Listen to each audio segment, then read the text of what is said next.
ഞാൻ ഈ വീഡിയോ ചെയ്യാനുണ്ടായ കാരണം ഈ അടുത്ത സമയത്ത് അതായത് കേരളത്തിലെ മുൻ 2 DGPമാർ, പ്രത്യേകിച്ച് TP സെൻകുമാർ കേരളത്തിലൊരു സെലിബ്രേറ്റഡ് DGPയാണ്. അത് കഴിഞ്ഞ് ശ്രീരേഖ IPS, രണ്ടുപേരും 35-40 വർഷത്തെ സേവനമുള്ളവരാണ്. യൂണിഫോം ഇട്ട്, അതായത് പോലീസ് സർവീസിൽ ഇന്ത്യ ഡിസിപ്ലിനായിട്ടുള്ള IPS ഓഫീസേഴ്സ്, കേരള കേഡറിൽ വർക്ക് ചെയ്യുന്നവർ, റിട്ടയർ ആയവർ. നിങ്ങൾക്കറിയാം TP സെൻകുമാറിൻ്റെ ഒരു കേസ് കേരളത്തിൽ പിണറായി വിജയൻ മന്ത്രിസഭ അധികാരത്തിൽ വന്ന ശേഷം അയാളെ DGP പോസ്റ്റിൽ നിന്നും മാറ്റുന്നു. അയാൾ കേരള ഹൈക്കോർട്ടിൽ കേസിന് പോകുന്നു. അതിനുശേഷം സുപ്രീം കോർട്ടിൽ വരുന്നു. സുപ്രീം കോർട്ടിൽ വന്ന സമയത്ത് അയാൾക്ക് വേണ്ടി ഹാജരായത് ദുഷ്യന്ത് ദാവെ എന്ന് പറയുന്ന ഇന്ത്യയിലെ വളരെ സീനിയർ ആയിട്ടുള്ള ലോയറാണ്. കൂടെ അസിസ്റ്റ് ചെയ്തത് പ്രശാന്ത് ഭൂഷൺ. ഈ രണ്ടുപേരും ഇന്ത്യയിലെ അറിയപ്പെടുന്ന ലിബറലായിട്ടുള്ള മോഡറേറ്റ് ചിന്താഗതിയുള്ള ലോയേഴ്സാണ്. ഇവർ രണ്ടുപേരും ഇവരുടെ ഒഫീഷ്യൽ ചാർജൊന്നും ഈ പറയുന്ന TP സെൻകുമാറിൻ്റെ കയ്യിൽ നിന്നും വാങ്ങിയിട്ടില്ല. പറയാനുണ്ടായ കാര്യം, ഈ രണ്ടുപേരും എനിക്ക് വേണ്ടി ജസ്റ്റിസ് വെങ്കട്സ്വാമി കമ്മീഷനിലും സുപ്രീം കോർട്ടിലും ഡൽഹി ഹൈക്കോർട്ടിലൊക്കെ അപ്പീർ ചെയ്തിട്ടുണ്ട്. എൻ്റെ നിന്ന് ഇവർ പണം വാങ്ങിയിട്ടില്ല. എൻ്റെ കാര്യം പറയാം, എൻ്റെ നിന്നും ഇവർ പണം വാങ്ങിയിട്ടില്ല. ഒരു കോസിന് വേണ്ടി, അതിനുവേണ്ടി നിലനിൽക്കുന്നവരാണ് ഇവർ രണ്ടുപേരും. അധികം ഇതേപോലെയുള്ള കേസുകളിൽ നിന്നും അവർ പണം വാങ്ങാറില്ല. പക്ഷേ ഈ അടുത്ത സമയത്ത് TP സെൻകുമാറിനെ പറ്റി ഈ രണ്ടുപേരും അവരുടെ ജൂനിയേഴ്സിന്, അതേപോലെ ചില ആൾക്കാരോടും മെസ്സേജ് കൊടുത്തു. അവർ പറയുന്നത്, അവരൊരിക്കലും ധരിച്ചില്ല, അവരുടെ ധാരണയിൽ പോലും ഉണ്ടായിരുന്നില്ല TP സെൻകുമാർ എന്ന് പറഞ്ഞ് ഇതേപോലൊരു ഒരു വൃത്തികെട്ടവനാണ് ഇവൻ. കാരണം അതേ രീതിയിലുള്ള വർഗീയത ആണ് ഇവൻ പൊലമ്പുന്നത്. സത്യമാണ്. കേരളത്തിൻ്റെ ചരിത്രത്തിലും ഇന്ത്യയുടെ ചരിത്രത്തിലും ഒരു റിട്ടയർഡ് DGPമാരും പോട്ടെ, സെലിബ്രേഷനൊക്കെ പോട്ടെ, സെലിബ്രിറ്റിയൊക്കെ മാറി നിൽക്കട്ടെ, യൂണിഫോം ഇട്ടൊരു ഓഫീസർ, അത് IPS ആണെങ്കിലോ അല്ലെങ്കിൽ സാധാരണ ഒരു കോൺസ്റ്റബിൾ ആണെങ്കിലോ അല്ലെങ്കിൽ ഒരു police sub inspector, SHO, DYSPO, SPO ആകട്ടെ, അവരൊന്നും സർവീസിൽ നിന്ന് മാറി നിന്നിട്ട് റിട്ടയർ ചെയ്തിട്ട് ഇവരൊക്കെ എല്ലാവരും പലരും പല പൊളിറ്റിക്കൽ പാർട്ടിയിലുണ്ട്. എനിക്കറിയാവുന്ന പലരും ഉണ്ട്. ഇപ്പോൾ റിട്ടയർ ചെയ്ത ആർമിയുടെ ചീഫാണ് VK സിംഗ്. അപ്പോൾ അദ്ദേഹം ഗാസിയാബാദിലെ കോൺസ്റ്റിറ്റ്യുവൻസി 2ഓളം പ്രാവശ്യം BJP കാൻഡിഡേറ്റായിട്ട് വിജയിക്കുകയും ചെയ്തു. അദ്ദേഹം കേന്ദ്രമന്ത്രിയായിരുന്നു. ഇന്ന് വരെ നിങ്ങൾ കേട്ടിട്ടുണ്ട് അദ്ദേഹത്തിൻ്റെ വായിൽ നിന്നും ഏതെങ്കിലും പ്രതിപക്ഷ പാർട്ടിയോ മറ്റുള്ള പൊളിറ്റിക്കൽ പാർട്ടിയോ ഏതെങ്കിലും മോശമായൊരു വാക്ക് പറയുന്നത്? ഇവരൊക്കെ രാഷ്ട്രീയത്തിൽ പോയി കഴിഞ്ഞാൽ ഇവർക്കൊരു ഡിസിപ്ലിനുണ്ട്. കാരണം യൂണിഫോം ഇട്ടവരാണ്, ഈ രാജ്യത്തിനും ഈ ദേശത്തിനും വേണ്ടി സർവീസ് ചെയ്തവരാണ്. യൂണിഫോം ഇട്ട് സർവീസ് ചെയ്തും സിവിലിയനായിട്ട് സർവീസ് രണ്ടും വ്യത്യാസമാണ്. പക്ഷെ ഒരു യോഗ്യതയുമില്ലാത്ത തെരുവ് നായ, അതായത് ഡിസിപ്ലിനായ ഒരു നായ എന്നെ വീട്ടിൽ നിന്ന് ഇറക്കി വിട്ട് കഴിയുമ്പോൾ തെരുവ് നായ വളരെ അലഞ്ഞ് തിരിഞ്ഞ് നടന്ന് വായി തോന്നുന്നതൊക്കെ കടിച്ചും പറിച്ചും ലോകത്തുള്ളവരെയൊക്കെ കുരയ്ക്കുകയും കടിക്കുകയും ചെയ്യുന്ന, അതിനേക്കാളും കഷ്ടമായിട്ട് ഈ പരനാറി TP സെൻകുമാർ മാറി. പോലീസ് സ്റ്റേഷനെതിരെ കലാപത്തിനാണ് ഇവൻ ആഹ്വാനം ചെയ്യുന്നത്. ഇയാളെ നാളെ ഈ തെരുവ് നായകളെ ആൾക്കാർ കല്ല് വലിച്ചെറിയും. കാരണം പേപ്പട്ടിയാണോ എന്തുവാണെന്ന് അറിയത്തില്ല. ഈ സെൻകുമാർ നാളെ പുറത്തോട്ടിറങ്ങിയിട്ട് പബ്ലിക്കിൻ്റെ മുമ്പിൽ ആരെങ്കിലും തെറി വിളിക്കുക, മുഖത്ത് കാർക്കിച്ച് തുപ്പുക, ഇയാളെ പറ്റി മോശമായിട്ട് പറയുക, അവരെ എങ്ങനെ കുറ്റപ്പെടുത്താൻ പറ്റും? അതായത് ഡിഗ്നിറ്റി എന്ന് പറഞ്ഞൊരു സംഭവമുണ്ട്. ആ ഒരു സംഭവമില്ലാത്തൊരു പരമത്തെണ്ടിയാണ് ഇവൻ. ആ വാക്കാണ് ഉപയോഗിക്കുന്നത്. കാരണം ഇന്ത്യയുടെ ചരിത്രത്തിൽ പോലും കേൾക്കാത്ത രീതിയിലാണ് ഒരു റിട്ടയർഡ് DGP പെരുമാറുന്നത്. അത് അയാൾ ഉപയോഗിക്കുന്ന വാക്കുകളോ, അതായത് ഞാൻ പറയാൻ പോകുന്നത്, എൻ്റെ കൺക്ലൂഡ് ചെയ്യുന്നതിന് മുമ്പ് ഒരു കാര്യം കൂടെ പറയാം. ഏത് ഗവൺമെൻറ് കേരളത്തിൽ അധികാരത്തിൽ വന്നാലും ഇയാളുടെ ചെയ്തികളൊക്കെ വെച്ചുകൊണ്ടൊരു എൻക്വയറി ആവശ്യമാണ്. എന്നിട്ട് ഇവനെതിരെ എൻക്വയറി ഇൻസ്റ്റിറ്റ്യൂട്ട് ചെയ്യണം, അത് എക്സിക്യൂട്ട് ചെയ്യണം. ഇയാൾ ഉണ്ടാക്കിയിരിക്കുന്ന പല റിപ്പോർട്ടുകളുണ്ട് കേരളത്തെ താറുമാറടിക്കുന്നത്. അതിനെപ്പറ്റി ഇൻവെസ്റ്റിഗേറ്റ് ചെയ്യണം. ഒരു റിട്ടയർഡ് ഒരു ജഡ്ജിനെ വെച്ചങ്ങ് ചെയ്യണം. ഇനി ഇതേപോലെയുള്ള റിട്ടയർഡ് DGPമാരും പോലീസ് ഉദ്യോഗസ്ഥന്മാരും ഒരു ഉദ്യോഗസ്ഥന് ഇതേപോലെയുള്ള റിപ്പോർട്ടുകൾ ഉണ്ടാക്കരുത്.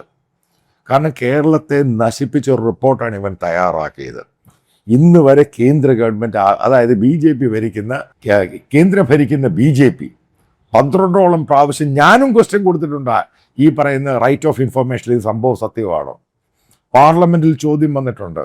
ഇയാൾ ഈ പറയുന്ന ലവ് ജിഹാദിനെ മുഴുവനും തള്ളിക്കളയുകയാണ് ചെയ്യുന്നത്. ഇയാൾക്കെതിരെ ഒരു എൻക്വയറി കോൺസ്റ്റിറ്റ്യൂട്ട് ചെയ്യണം.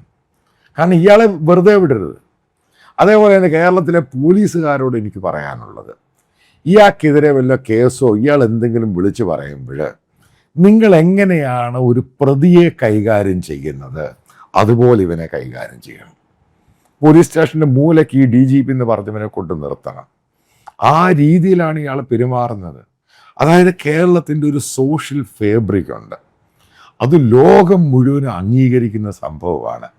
അതിനെ താറുമാറാക്കുന്ന ഒരു വിവരം കെട്ടവൻ, ഒന്നില്ലെങ്കിൽ ഇവൻ്റെ തലയ്ക്ക് ഭ്രാന്തം, അല്ലെങ്കിൽ ഇവനെ എവിടെയെങ്കിലും കൊണ്ടിടണം, ഇതിലേതെങ്കിലും ഒന്ന് ചെയ്യാം, അല്ലെങ്കിൽ ഇവന് നാട്ടുകാർ തന്നെ ഇവന് അടി കൊടുക്കും. ഒരു സംശയമില്ല. ഇവയാണ് ധാരണ. ഇന്നലെ ഞാനൊരു വീഡിയോ സോഷ്യൽ മീഡിയയിൽ പബ്ലിഷ് ചെയ്തിരുന്നു. എനിക്കൊരാൾ അയച്ചു തന്നതാണ്. അതായത് ബാംഗ്ലൂർ സിറ്റിക്കകത്ത് അവിടെ അർബൻ കമ്പനി, നിങ്ങൾക്കറിയാം, ഇതുപോലെ ആപ്പ് ബേസ്ഡ് ആണ്. അതിനകത്ത് ഒരു ഇലക്ട്രീഷ്യനെ വിളിക്കുന്നു. ഡിഫൻസിൽ നിന്ന് റിട്ടയർ ആയിട്ടുള്ള 2 ഓഫീഷ്യൽസാണ്. അപ്പോൾ അവർ വിളിച്ചുകൊണ്ട് വന്നിട്ട് ഈ പയ്യൻ അവിടെ വന്ന് അതിന് ഇത്ര രൂപ നേരത്തെ പണം കൊടുത്തു, അതിനുശേഷം ഏതാണ്ടൊക്കെ റിപ്പയർ ചെയ്ത് മാറ്റിയിടണമെന്ന് പറഞ്ഞു.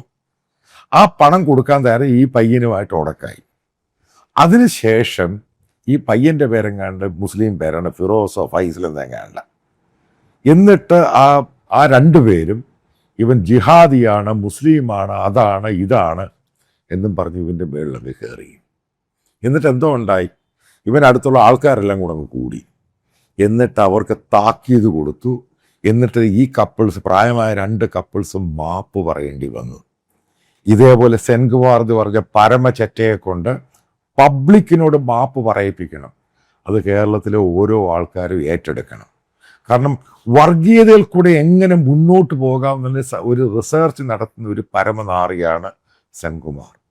ഒരു പോലീസ് യൂണിഫോം ഇട്ട ഒരാൾ റിട്ടയർ ചെയ്ത ശേഷം പോലീസിനെതിരെ കലാപം നടത്തുന്ന രീതിയിലുള്ള ആഹ്വാനവുമായിട്ട് മുന്നോട്ട് വരുന്ന ഒരു കാരണവശാലും അക്സെപ്റ്റബിൾ അല്ല. ഇയാളുടെ ബന്ധുക്കളാണെങ്കിൽ ഇയാളോട് പറഞ്ഞു കൊടുക്കണം, ഇയാൾ ലക്ഷ്മൺ രേഖയാണ് ക്രോസ് ചെയ്യുന്നത്. ഇത് ഇന്ത്യ എന്ന് പറയുന്നത് ഒരു ഹിന്ദു റിപ്പബ്ലിക്കും ബനാന റിപ്പബ്ലിക്കും, ഇത് ഹിന്ദു റിപ്പബ്ലിക് ആണെങ്കിൽ തന്നെയും ഇത് അക്സെപ്റ്റബിൾ അല്ല. ഇതൊരു ജനാധിപത്യ രാജ്യം തന്നെയാണ്. ഇതിനകത്തൊരു കടമയും ധാർമ്മികതയും ഒക്കെ ഒളിഞ്ഞിരിപ്പുണ്ട്. അതേപോലെ മറ്റൊരു IPS ഉദ്യോഗസ്ഥ ശ്രീരേഖ, അവരോട് ആദ്യം പറയാനുള്ളത്, നിങ്ങൾക്ക് കാര്യമായിട്ട് എന്തൊക്കെയോ പ്രശ്നമുണ്ടായിട്ടുണ്ട്. നിങ്ങൾക്ക് അവരുടെ BJP എന്ന് പറഞ്ഞ പൊളിറ്റിക്കൽ പാർട്ടി പോസ്റ്റുകളൊന്നും കിട്ടിയില്ല. അതിൻ്റെ പേരിൽ സർവീസ് ചെയ്ത സ്വന്തം ഓർഗനൈസേഷനെ പോടാ പുല്ല് എന്ന് വിളിക്കുമ്പോൾ നിങ്ങൾക്ക് കാര്യമായിട്ട് നിങ്ങളൊരു നല്ല സൈക്യാട്രിക്കിനെ കൊണ്ട് കാണിക്കണം. നിങ്ങൾക്ക് കാര്യമായ പ്രശ്നമുണ്ടായിട്ടുണ്ട്. അത് ചിലപ്പം ഈ പ്രായത്തിൻ്റെയോ എന്തൊക്കെയോ ഇഷ്യൂ ഉണ്ട്. അതായത് മനസ്സിലാക്കേണ്ടത്, കേരളത്തിലെ ഇന്ത്യയിലെ യൂണിഫോം ഇടുന്ന ഓരോ ജോലിക്കാരനും, അതായത് റിട്ടയർ ചെയ്തില്ലെങ്കിലും അവർ കാണിക്കുന്നൊരു കടമയുണ്ട്. അപ്പം അതിനെ മുഴുവനും എതിർത്തുകൊണ്ട് അതിനെതിരായിട്ട് തുഴഞ്ഞു പോകാൻ ശ്രമിക്കുമ്പോൾ ഈ പറയുന്ന ഞാനോ നിങ്ങളോ സാധാരണക്കാരനായ സിവിലിയൻ ഈ പറയുന്ന യൂണിഫോം ഇട്ട പോലീസുകാരനെ പോലും ബഹുമാനിക്കുന്നില്ല.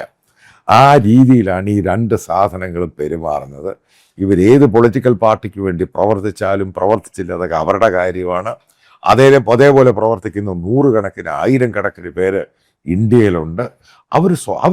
അവരൊക്കെ കാണിക്കുന്ന ഒരു ഡീസൻസി ഉണ്ട്, ഒരു ഡിഗ്നിറ്റി ഉണ്ട്, ജനങ്ങളോട് കാണിക്കുന്ന ഒരു പ്രതിബദ്ധത. കാരണം ഇത്രയും നാൾ സർവീസ് ചെയ്തവരാണ്.